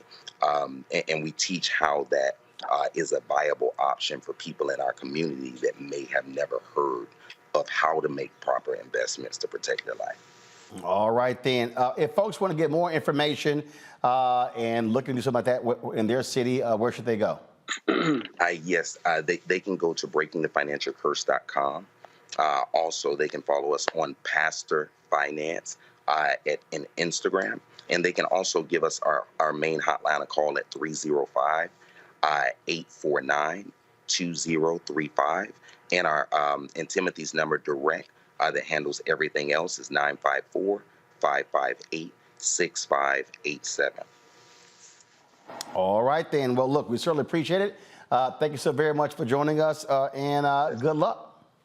Thank you, sir. Thank you for having us, man. It's a pleasure. Thank you for having us. All right, I appreciate it. Thanks a bunch. Hey, folks, check this story out. A white woman who called to have her HVAC service called the cops on the black technician who arrived to do the job. Alonzo Harmon shared this video to his TikTok profile titled, "Here's a sample of what life is like being a black man in America." Watch this. I have never, ever dealt with a customer like this. She is on the phone with 911 right now. Look at her. She said I just threatened her. What threat did I make towards you? What threat did I make towards you, ma'am? Huh? This is crazy. I already knew what it was when I first got here, though. Because when I walked in the door, she was on tip. Her husband not even here. She's asking me pointless questions. I'm answering, though. On God, everybody who know me know I keep it professional. But I've never dealt with a customer like here, ever. On God. And I'm not going to leave. I'm going to wait till the police get here. That's what I'm going to do. Show up, talk to both of them, nobody arrested. Somebody should be, the white woman should be arrested, Matt. Yeah, she should for a false report. Yes. And I don't even know what to say beyond this is absurd. I mean, he's got all the insignia indicating he works for the company, and she just wasn't pleased. The black man showed up at her door, so she called 911. And I chuckle because it is so absurd. I mean, I don't even know what to say beyond it's abhorrent that a person would do this. And I'm glad that he decided to stay, because I was thinking, obviously, if she says get off her property, leave her property so you don't have any trespassing issues. But I'm glad he decided to stay, because the police come and they see that not only these kinds of things happen to black people, but if he had left, we might be looking at him trying to defend himself, right? Because who knows what she says when he leaves. So I think he took the right course in recording her and making sure that it was clear he was not in any way menacing her. Indeed. That's what it means. Damn, a brother trying to work and still catching hell. We'll be right back, and we come back, we'll talk about Bethune-Cookman having a new head football coach. Next, the Roland Martin Unfiltered.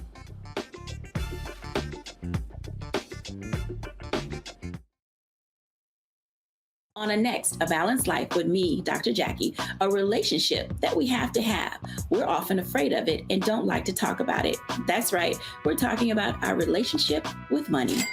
And here's the thing, our relationship with money oftentimes determines whether we have it or not. The truth is you cannot change what you will not acknowledge. Balancing your relationship with your pocketbook. That's next on A Balanced Life with me, Dr. Jackie, here at Black Star Network.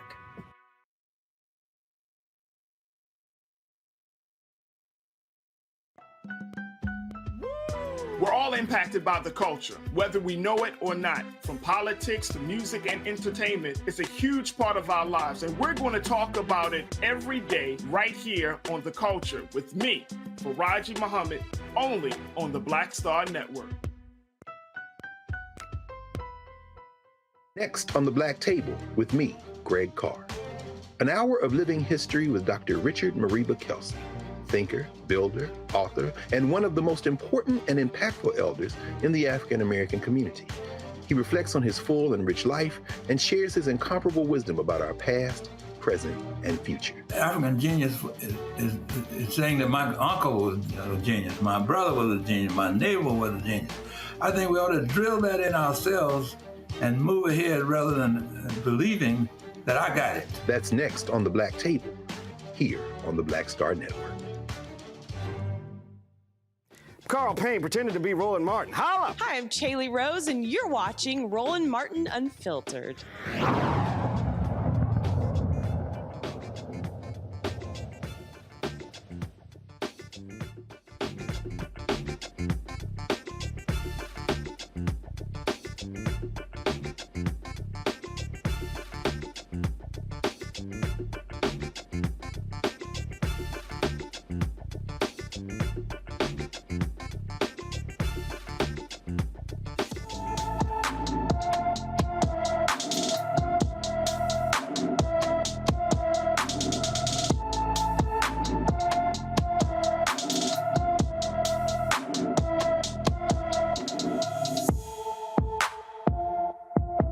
James Zaccoli has been missing from Casa Grande, Arizona since January 29th.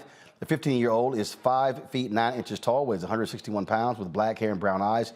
Anyone with information about James Zaccoli should call the Casa Grande, Arizona Police Department at 520-421-8700, 520-421-8700. Folks, Bethune-Cookman has a new head football coach after all the drama. They announced they were going to hire Ed Reed, but then, of course, they rescinded the hiring of Ed Reed. Now, on Wednesday, they announced Raymond Woody Jr. as their new head coach. As many of you know, I played football here at Bethune-Cookman in the early 90s and graduated in 1996 as an academic and football All-American. During college, I met my wonderful wife, Stephanie, of 23 years here. We have 3 amazing kids. Ray the third, which is he's at Cal Berkeley, just graduated. And Alana, my daughter, she's a freshman at University of Central Florida. And then Caden Woody, he's an 8th grader. He decided to stay home and play in his basketball championship game. It feels so good to be home. I want to start by thanking President Dr. Drake and Athletic Director Reggie Thiz and the rest of the BCU administration for this opportunity. Over the years, I have held numerous coaching positions from the high school level to Division I institutions under Willie Taggart and have established amazing relationships throughout the state and across the country. As the next head football coach, I will have a strong focus on creating a winning culture, the academic, personal, and professional development of our players, recruiting the best and brightest from the state of Florida and from around the country, and enhancing our engagement with you all and the members of our university community. Now, in the first 30 days, I will examine and feel our staff individually equally committed to both on and off the field. Then I will meet with all the players individually and get an opportunity to know a little bit more about them as well as them knowing a little bit more about me. Next, team up with the athletics department, including academic, student development, marketing, facilities, and all departments that support us. We will discuss how we can collaborate to strengthen our football program and partnerships. Also, partner with the university community, including senior stakeholders, donors, boosters, alumni, the student body, and the university faculty and staff. I recognize that those relationships are vitally important. To achieve our program goals, our university community will play a pivotal role. You are the backbone of our program. All right, folks. Woody has worked at Florida Atlantic University, Florida State University, University of Oregon, and the University of South Florida. And so congratulations on that, and hopefully he can turn that program around. They have not been very good the last few seasons. All right, folks. Super Bowl is this weekend. It's the Kansas City Chiefs versus the Philadelphia Eagles. So let's go down the line. I'll start with you, Matt. Who you got on Sunday? I hate the Eagles. I'm a Cowboys fan, so I hate the Eagles. But I honestly want Jalen Hurts to win, so I want Jalen Hurts to win. That's my vote. Wow, you're a trash-ass Cowboys fan. I should have known. See, now that you done talked about, oh, Lord have mercy. Just, ugh. Yeah, matter of fact, I now want the Eagles to win just as y'all can have more pain. Kelly. I mean, considering that most of my friends are Eagles fans, I'm just rooting for everybody black. Kansas City got a black quarterback. Like I said, rooting for everybody black. There's a whole bunch of black players on Kansas City team. So you got to pick, Kelly. Everybody black. That is somebody. Yep, I said what I said. That's that bullshit. Michael. I am wearing green. So, Michael. So, Roland, I haven't watched the NFL game since Colin Kaepernick left the league in 2017. You ain't watched I don't watch the Super Bowl. You ain't watched the NFL game. I'm not watching the You ain't watched the NFL game because y'all got an amateur football team in Detroit. Oh, man. And that doesn't help, but that wouldn't call. If they were winning, I still wouldn't watch the NFL. I'm not watching the halftime show. And exactly what I predicted back in 2019 when the NFL co-opted Jay-Z is exactly what's going to happen this Sunday. Remember, at first Jay-Z told the top acts, don't perform for the Super Bowl because of Colin Kaepernick's protest. I said when they co-opted Jay-Z, that was to go do a backdoor to Colin Kaepernick to go get the top acts, and who they have performing? Rihanna. I was correct. I would not be watching the game. That's who I'm rooting for. I'm rooting for Rihanna. Is she performing against somebody? She's at the game. I'm rooting for Rihanna. Oh, my goodness. All right, y'all. First of all, I think the Eagles are going to win. They got a much stronger defense. Patrick Mahomes has a high ankle sprain. He's not going to be as mobile as he wants to be. So I have the Eagles winning the Super Bowl. And unlike Stephen A., I love Beyonce. I love Rihanna. I think Rihanna's going to put on a great show. And so looking forward to that. Probably will. Folks, I got to go. Tomorrow, I'm going to be in Virginia Beach. Looking forward to speaking tomorrow. Give me 1 second real quick. I'm going to be giving the keynote speech at the Chesapeake Pearls Foundation. And so looking forward to that. And then, of course, I will not be here on Monday because I will be speaking live at Claflin University at 6 p.m. Eastern. And so Robert Patillo is going to be hosting. Do this here. Make sure that punk-ass Deontay is not a guest on Monday's show. Deontay Johnson, that's right. He needs to go to see a dentist before he comes back. After we knocked his teeth out last time with his craziness. But he's probably somewhere in witness protection with Philip. J. Philip Clay. Philip somewhere in Plainfield, because you know damn well he ain't nobody in Indianapolis ever seen Philip. Nobody. But we put his ass in witness protection, y'all. He done protected his tweets, his Instagram posts. That boy to move out of the country. All right, y'all. That's it. Again, Claflin, I'll see y'all on Monday. AK's in Virginia Beach. I'll see y'all tomorrow. I'm flying out literally in 2.5 hours. And so I got to go. Y'all know how we do it. We end the show. Michael, Kelly, Matt, I appreciate it. Cowboys, hashtag hate Cowboys. Deal with it, Matt. I got to go. Holla!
Black Star Network is here.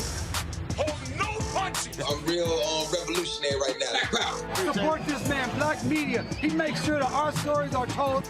Thank you for being the voice of Black America, Roland. Stay black. I love y'all. All momentum we have now, we have to keep this going. The video looks phenomenal. See, this difference between Black Star Network and Black-owned media and something like CNN. You can't be Black-owned media and be scared. It's time to be smart. Bring your eyeballs home.